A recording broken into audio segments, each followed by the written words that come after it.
네, 오늘은 삼손의 바른 선택이라는 제목으로 말씀을 전하도록 하겠습니다. 지난 시간에 우리는 삼손의 결혼식을 살펴봤었습니다. 그 과정에서 보여준 행동들은 사실 우리를 실망시키기에 충분한 내용들이었죠.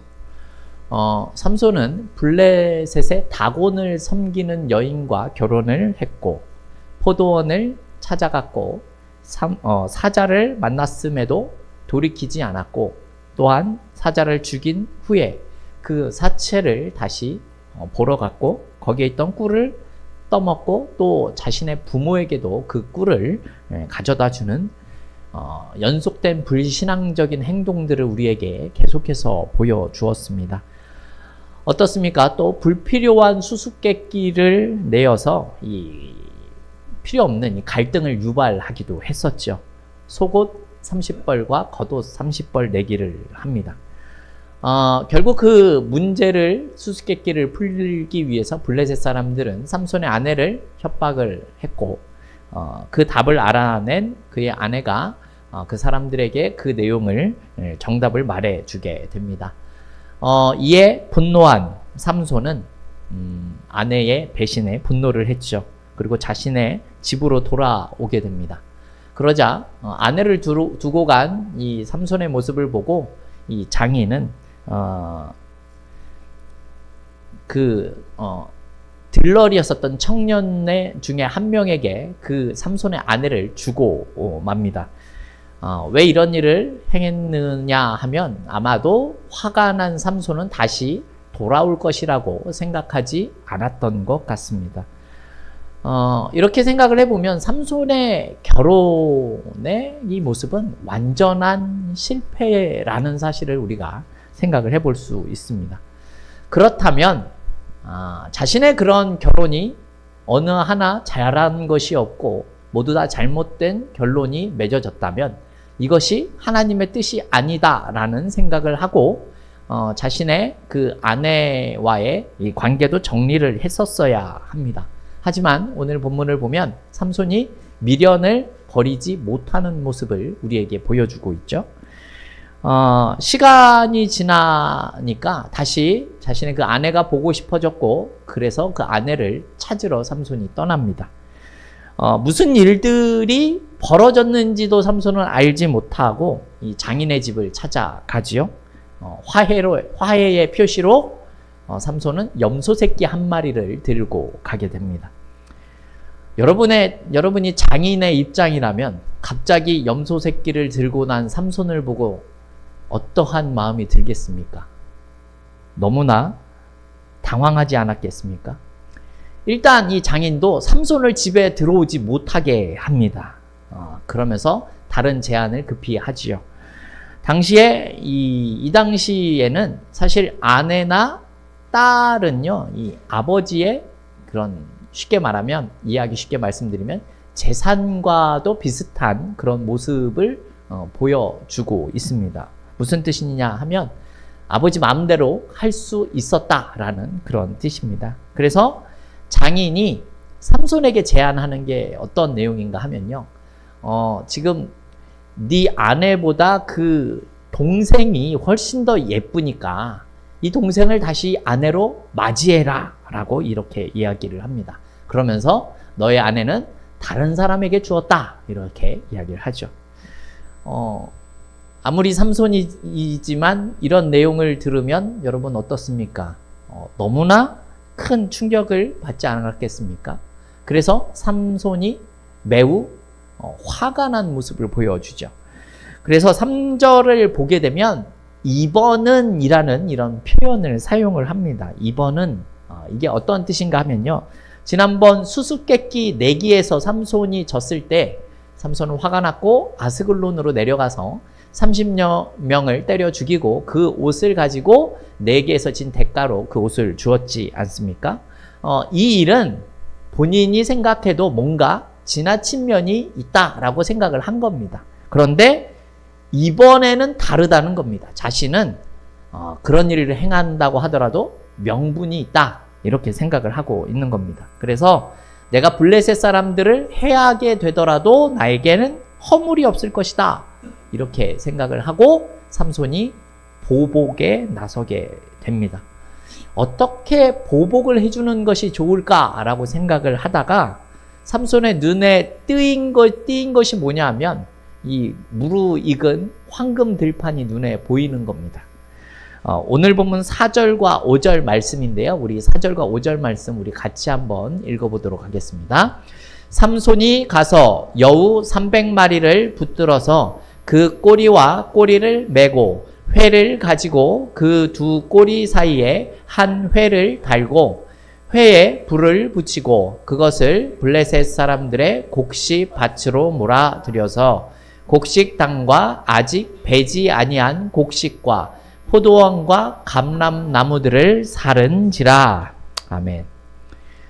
삼손이 이렇게 둘러보니까 이 무르익은 들판이 보이는 겁니다. 미리 이제 거의 추수가 가까운 때가 되었습니다.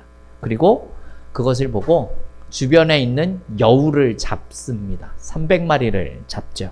그리고 그 2마리씩 꼬리를 묶고 거기다가 회를 답니다. 우리가 횃불을 할 때 그 나무 토막 같은 것을 회라고 지금 여기서 표현을 한 겁니다. 그리고 거기다 불을 붙여서 밀을 타작하고 수확을 하려고 하는 이 밭으로 또 감람나무와 포도원, 이 과수원으로 그것들을 내보내는 겁니다. 여러분, 여러분의 엉덩이 쪽에 뭔가 불이 붙어 있다면 어떠하시겠습니까?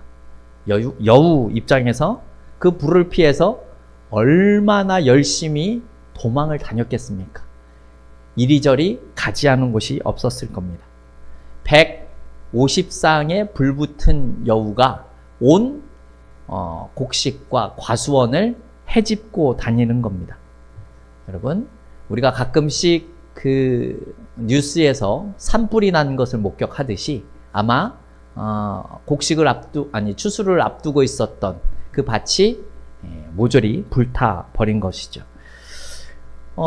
추수를 앞두고 있었는데 이런 모습을 경험하니까 이 블레셋 사람들이 어떻겠습니까? 갑자기 하루아침에 모든 것이 잿더미가 된 겁니다.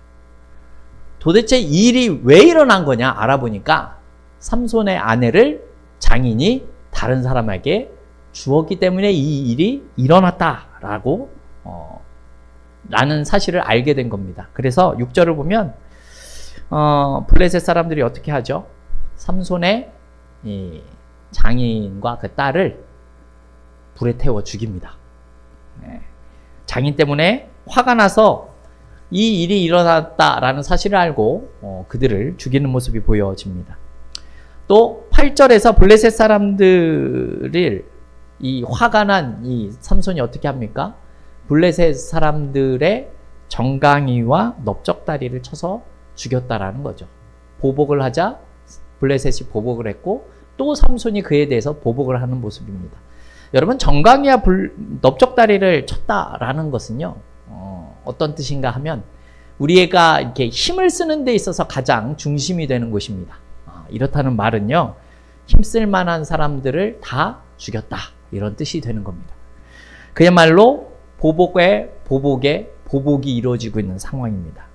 여러분, 그렇다면 이제 또 누가 보복을 할 차례입니까? 블레셋이죠.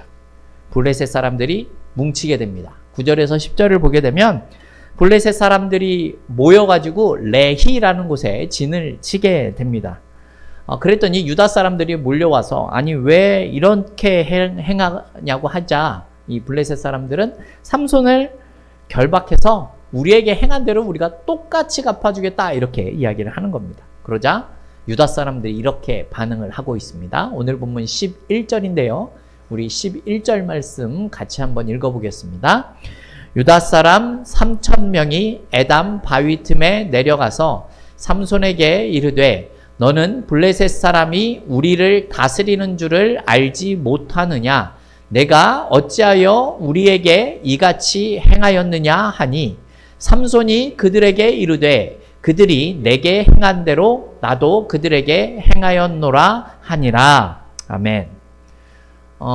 여러분 보십시오. 블레셋 사람들의 말을 듣고 유다 사람이 지금 몇 명이 모였죠? 3,000명이 모였습니다. 3,000명. 여러분 지금은 이스라엘이 블레셋의 통치를 받고 있는 그런 때입니다. 블레셋에 대항해서 싸우는 모습이 한 번도 보이지 않았었던 이 유다 지파 사람들이 앞으로 자신을 구원해낼 사사를 잡기 위해서 무려 3,000명이나 벌떼처럼 지금 모여든 겁니다. 그러면서 그들이 하는 말이 더 가관이죠. 11절을 보게 되면 이런 표현이 나오고 있습니다. 삼손에게 이르되 너는 블레셋 사람이 우리를 다스리는 줄을 알지 못하느냐, 이렇게 이야기를 하는 겁니다. 여러분 우리나라의 과거로 따지면 이렇게 얘기를 하는 거죠. 너는 일본 사람이 우리를 다스리고 있는 것을 알지 못하느냐, 이렇게 이야기하는 것과 똑같은 내용입니다. 여러분 얼마나 부끄러운 내용입니까? 하나님을 믿는 이 유다의 백성들이 하는 말이 자신의 동족 한 사람을 잡기 위해서 이와 같은 이야기를 하고 있다라는 겁니다. 사실 이 유다는 야곱의 네 번째 아들입니다. 하지만 이스라엘에게 있어서는 장자 지파가 되었지요. 이에 반해 삼손은 이 단이라는 아주 작은 지파의 사람입니다. 같이 하나님을 믿는 민족으로서 이방 민족인 블레셋으로부터 삼손을 보호하지는 못할 망정, 지금 3,000명이 모여서 삼손을 잡으려 하고 있다라는 겁니다. 여기서 우리는 왜 하나님이 가장 숫자가 많고 강한 지파였었던 유다를 들어 쓰지 않고 이 작은 단지파의 삼손을 들어 쓰시는지 우리는 이해를 할 수도 있을 것 같은 모습이 보여지고 있죠. 지금 모습을 보게 되면 유다 지파는 우리가 흔히 이야기하는 약간의 이 노예 근성에 잡혀 있는 그런 모습을 보여주고 있다라는 겁니다. 그래서 하나님이 이들을 사용하시지 않은 것 같습니다. 여러분 이렇게 한번 생각을 해보십시오. 지금 이렇게 모여있는 유다 지파 3,000명이랑 삼손이 힘을 합해서 블레셋을 쳤다라고 한번 생각을 해보십시오. 여러분 어떻습니까? 이스라엘은 훨씬 더 빠르게 블레셋의 지배 속에서 벗어날 수 있었을 겁니다.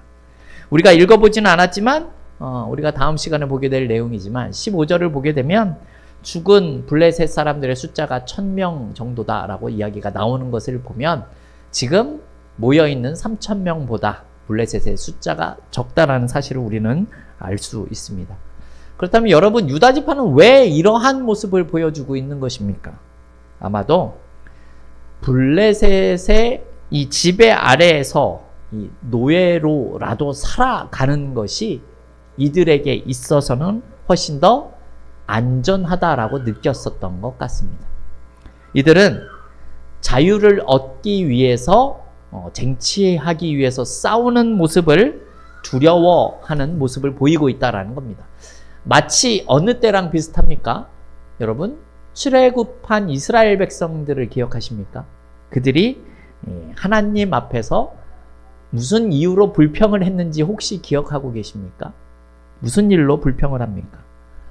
애굽에서 먹던 고기와 음식들이 그리워서 그들을 출애굽한 하나님 앞에서 불평을 하는 모습이 보여지고 있다라는 겁니다. 여러분 우리나라의 일제강점기 시절에 우리나라가 해방되는 것을 가장 두려워했었던 사람이 누구라고 생각하십니까? 일본 사람들일까요? 아니죠. 우리가 보통 이야기하는 앞잡이들, 친일파 사람들이었을 겁니다. 그들은 독립투사를 잡기 위해 혈안이 되어 있던 사람들이지요. 자신이 일제 치하에서 더 잘 살기 위해서 해야 됐었던 일이 뭐냐면 같은 민족을 때려잡는 것. 그것이 우리가 과거의 역사를 통해서 알 수 있었던 내용입니다. 아마도 지금 유다 지파 사람들도 비슷한 모습을 보이고 있다라는 것이죠. 너는 블레셋 사람이 지금 우리를 다스리고 있는지 알지 못하고 있냐라고 물어보는 것 자체가 여러분 정말 말도 안 되는 이야기를 하고 있다라는 내용입니다. 이 당시 유다 지파 사람들이 얼마나 영적으로 침체되어 있는지 우리가 알 수 있는 내용이다라는 것이죠. 더세움교회 성도 여러분, 우리가 살아가다가 무엇인가 문제가 생겼을 때에 우리는 하나님의 뜻을 분별할 수 있는 지혜가 우리에게 더욱 필요하다라는 사실을 우리는 깨달을 수 있어야 합니다. 왜냐? 그래야 우리가 영적인 각성이 일어날 수 있기 때문에 그렇습니다. 앞서 살펴봤지만 여러분, 기드온을 하나님께서 사사로 부르셨을 때에 하나님께서 제일 첫 번째 내린 명령이 무엇인 줄 기억하십니까? 먼저 아버지 집안에 있었던 바알의 제단을 허는 것입니다. 그리고 아세라상을 찍으라는 겁니다. 그리고 산성 꼭대기에 올라가서 7년 된 숫소, 둘째 숫소를 끌었다가 이 아세라상을 부순 것을 땔감으로 삼아 번제를 드리라 라는 겁니다. 여러분, 왜 이러한 요구를 기드온에게 먼저 하셨습니까? 하나님께서 이스라엘 백성들을 아무리 승리하게 만들어준들 이들이 여전히 바알과 아세라를 섬기고 있다면 여러분, 그것이 무슨 의미가 있는 것입니까? 그 승리가 무슨 의미가 있겠습니까? 그래서 하나님은 근본적인 문제를 앞에 두고 아무리 전쟁에서 승리하게 한들 그것이 소용없다라는 사실을 알고 계신 겁니다. 참된 회개가 동반이 되어지지 않고는 여러분, 우리의 외부의 환경이 변화되는 것이 우리에게 큰 의미가 없을 수 있다라는 말씀입니다. 그래서 기드온이 하나님 앞에 순종을 했죠. 자신의 종 10명을 데려다가 바알의 제단을 헐고 아세라상을 찍었습니다. 그것으로 땔감을 삼아 둘째 숫소를 번제로 드렸습니다. 여러분, 그랬더니 결과가 어떻습니까? 무슨 일이 일어났습니까? 밤사이에 우상이 부서진 것을 확인한 이 성읍 사람들이 범인이 누구냐라고 밝히고 있습니다. 그런데 이 범인을 밝히는 것은 사실 크게 어려운 일이 아닙니다. 누구네 집 소가 드려졌는지를 찾으면 되는 것이거든요. 기드온의 아버지였었던 요아스의 둘째 숫소가 드려졌다라는 사실을 알게 되고는 이 기드온이 범인이라는 것을 사람들이 알게 됩니다. 그래서 요아스를 찾아가셔 기드온을 내놔라 이렇게 이야기를 합니다. 기드온이 바알을 매우 화가 나게 했으니 이제 큰 재앙이 임하기 때문에 기드온을 죽여서 우리는 그 진노를 잠재워야 한다라고 이 백성들이 이야기를 하는 겁니다. 그런데 이 순간 기드온의 아버지 요아스가 하나님의 뜻을 깨닫게 되죠. 영적인 각성을 하게 된 겁니다. 무슨 일이 일어납니까? 이 문제에 하나님께서 역사하고 계시다라는 사실을 알게 된 겁니다. 그래서 사람들 앞에 나서서 이렇게 이야기를 합니다. 잘 생각을 해봐라. 바알이 진짜 신이라면 그것을 부순 기드온이 왜 지금까지 이렇게 멀쩡히 있을 수가 있겠느냐라고 이야기를 하는 겁니다. 그랬더니 상황이 종료가 됩니다. 기드온이 이 바알의 제단을 허물은 이유, 사실 기드온은 아무런 해를 바알에게 받지 않았었죠. 그래서 기드온에게는 여룻바알이라는 별명이 생겼습니다. 무슨 뜻입니까? 바알과 다투다라는 뜻입니다. 이 여룻바알이라는 별명은 바알 신의 정체가 별 볼 일 없었다라는 사실을 드러냄과 동시에 기드온이 이와 같이 용맹했다라는 사실을 드러내는 그런 말이었습니다. 여러분, 신약시대의 예수님의 모습도 한번 생각을 해볼까요? 여러분, 그때 바리새인을 비롯한 이 종교 지도자들의 모습을 한번 생각을 해보십시오. 갑자기 어느 날 예수가 나타나서 하나님 나라의 복음을 전하게 됩니다. 그래서 그 모습을 보게 되니 자신들이 가르치는 것보다 훨씬 권위도 있고 뛰어나고 그리고 많은 사람들이 예수님을 따라다니는 것을 그들이 깨닫게 됩니다. 그러면서 가만히 있는 것이 아니라 예수님이 자신들에 대해서 위선자다 이렇게 비판을 하기도 해왔죠. 여러분, 이러한 일들이 보여졌다면 이 종교 지도자들도 내가 하나님 앞에서 무엇인가 잘못한 것이 있지는 않은가? 내가 하나님의 뜻에 어긋난 모습은 없었는가 하고 돌아보는 모습이 있었다면 여러분 얼마나 좋았겠습니까? 하지만 이들은 어떤 모습을 보입니까? 오히려 예수를 잡을 궁리만을 하고 있었다라는 겁니다. 사실 죄가 없었다라는 사실을 알고 있었던 본디오 빌라도는 결국 예수님을 십자가에 못 박아 죽이게 됩니다. 여러분 그 이유가 무엇이었죠? 사람들이 밀란을 일으키게 될 것을 두려워했기 때문에 그렇습니다. 많은 사람들이 예수를 따르는 것을 보고 이 유대의 이 기득권층은 자신의 기득권을 지키기 위해서 이러한 일들을 하게 되었다라는 겁니다. 밀란이 일어나게 되면 자신의 커리어에 문제가 생기게 될 빌라도는 죄가 없다라는 사실을 알고서 예수님을 십자가에 못 박아 죽게 만들게 되었죠.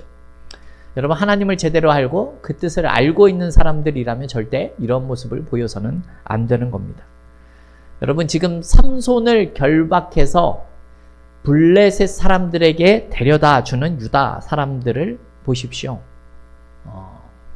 자신들을 구원하러 오신 예수를 그 그리스도를 오히려 십자가에 못 박아 죽인 유대인들의 모습과 다른 것이 무엇이 있습니까? 똑같죠? 이들은 문제를 제대로 파악하고 있지 못하다라는 겁니다.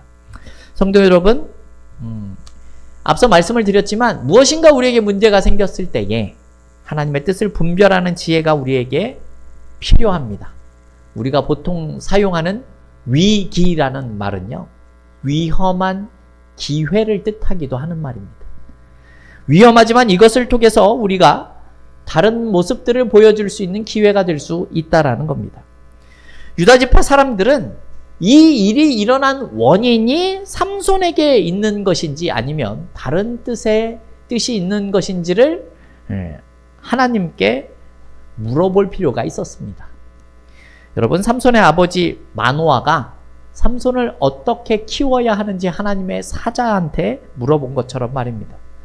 하지만 여러분 이 사사기에서는 하나님께 물어보는 일 자체가 너무나 희귀한 일이 되어버렸습니다. 그래서 사사기를 보면 결국 자기의 소견에 옳은 대로만 행하는 모습이 보여지게 된 것입니다. 지금 유다 지파는 삼손이 자신들의 영적인 타락을 깨우치기 위해서 쓰임을 받고 있다라는 사실을 알 수 있었어야 했습니다. 제가 계속 삼손에 대해서 말씀을 드리지만 삼손의 모습이 조금 비상식적이고 자신들의 생각과 다른 모습을 보이더라도 그러한 모습까지도 하나님께서는 이용하셔서 자신의 뜻을 이루실 수 있는 분이시다라는 사실을 우리가 알 수 있어야 했다라는 겁니다. 하나님은 삼손을 통해 이스라엘의 위기의식을 불어넣고 더 나아가 블레셋으로부터 구원하시기 위한 준비 과정 속에 있다라는 것이죠. 저와 여러분은요, 위기라고 여겨지는 순간이 왔었을 때에 그것을 통하여 하나님의 뜻을 분별할 수 있는 기회로 삼을 수 있기를 주님의 이름으로 축원합니다. 자, 그렇다면요, 유다 사람들 3,000명이 모여서 삼손을 잡으러 왔을 때 삼손이 어떻게 반응을 하고 있습니까? 우리 오늘 본문 12절과 13절 말씀을 같이 한번 읽어보도록 하겠습니다. 그들이 삼손에게 이르되 우리가 너를 결박하여 블레셋 사람의 손에 넘겨주려고 내려왔노라 하니 삼손이 그들에게 이르되 너희가 나를 치지 아니하겠다고 내게 맹세하라 하매 그들이 삼손에게 말하여 이르되 아니라 우리가 다만 너를 단단히 결박하여 그들의 손에 넘겨줄 뿐이요 우리가 결단코 너를 죽이지 아니하리라 하고 새 밧줄 둘로 결박하고 바위 틈에서 그를 끌어내니라. 아멘. 지금 어떤 상황이죠? 유다 지파가 자신을 잡으러 왔다라는 사실을 알고 삼손이 지금 어떠한 결정을 내리고 있습니다. 지금 삼손의 모습을 보면 매우 중요한 선택을 삼손이 하고 있죠. 자신의 동족과 맞서 싸울 것인가 아니면 순순히 잡혀갈 것인가를 선택해야 하는 상황입니다. 여러분 생각을 해보십시오. 잡히면 블레셋에게 끌려가서 그들이 자신을 죽이려고 할 것이고, 싸우자니 같은 동족을 죽여야 하는 상황이 지금 오게 된 겁니다. 이런 상황에서 삼손은 사실 처음으로 아주 위대한 선택을 하게 되죠. 유다 지파에게 순순히 잡힐 것으로 선택을 했다라는 겁니다. 마치 한 마리의 순한 양이 묶여서 끌려 나오는 모습처럼 보여집니다. 우리가 잘 알고 있는 이사야 53장에서 예수님께서 도수장으로 끌려가는 양과 같이 삼손이 새 줄에 묶여서 끌려가는 모습입니다. 저는 이 부분이 이 삼손에게 있어서 가장 멋있는 모습이다라고 개인적으로 생각을 합니다. 여러분, 삼손이 힘이 부족해서 지금 잡힌 것이 아니지요. 스스로 잡히기를 선택한 겁니다. 왜냐? 자신의 손으로 동족을 해칠 수는 없었기 때문입니다. 삼손이 비록 블레셋에서는 망나니 같은 짓을 많이 했다라고 하더라도 자신의 동족을 향해서는 그 힘을 사용하지 않았다라는 겁니다. 사실 삼손은 하나님의 뜻을 제대로 깨닫고 있지는 못하고 있죠. 하지만 그럼에도 불구하고 하나님은 삼손이 나실인으로서 블레셋의 손에서 자기 민족을 건지시도록 하셨다라는 겁니다. 더세움교회 성도 여러분, 오늘 우리는 본문을 통해서 왜 삼손이라는 사람을 쓰시려는지 그 이유를 알 수 있게 됩니다. 분명히 삼손은 잘못한 것이 많은 사람입니다. 그러나 삼손을 통해서 유다로 대표되는 이스라엘이 더 잘못된 길로 가고 있다는 사실을 우리가 또 알게 되죠. 지금 삼손의 모습은 블레셋을 징계하는 모습으로 가고 있지만 한편으로는 이스라엘의 내부의 신앙적인 각성을 또한 이루고 있다라는 사실을 우리에게 보여주고 있다라는 겁니다. 연약한 삼손의 모습이지만 그가 늘 잘못된 선택만을 하고 있지는 않다라는 사실을 우리가 볼 수 있게 됩니다. 여러분, 이러한 내용을 통해서 우리는요, 우리 자신과 우리의 교회를 생각해 볼 수 있었으면 좋겠습니다. 여러분, 우리 자신과 교회가 늘 좋은 모습만을 보이지 못한다라고 하더라도요, 하나님께서 삼손을 통하여 일을 이루시는 것처럼 하나님은 우리와 우리의 교회를 통하여서도 귀한 일들을 이루실 수 있다라는 것입니다. 여러분, 우리가 감사하게 생각할 수 있는 것은요, 우리가 연약한 모습을 보였음에도 하나님은 우리를 택하셨고 자신의 뜻을 이루어 가신다라는 겁니다. 삼손을 통해서 자신의 뜻을 이루신 하나님이 나를 통하여, 우리 교회를 통하여 귀한 일들을 이루실 수 있다라는 것입니다. 여러분, 이러한 모습을 기억하셔서요, 우리의 연약함과 약점에도 불구하고 하나님은 언제나 우리의 손을 잡아주셔서 하나님 나라를 세우는 일에 사용하시고 그의 의를 세우는 일에 우리를 선한 도구로, 일꾼으로 사용하신다라는 이런 진리를 믿고 순종하며 나아가는 저와 여러분이 다 되어질 수 있기를 주님의 이름으로 축원합니다.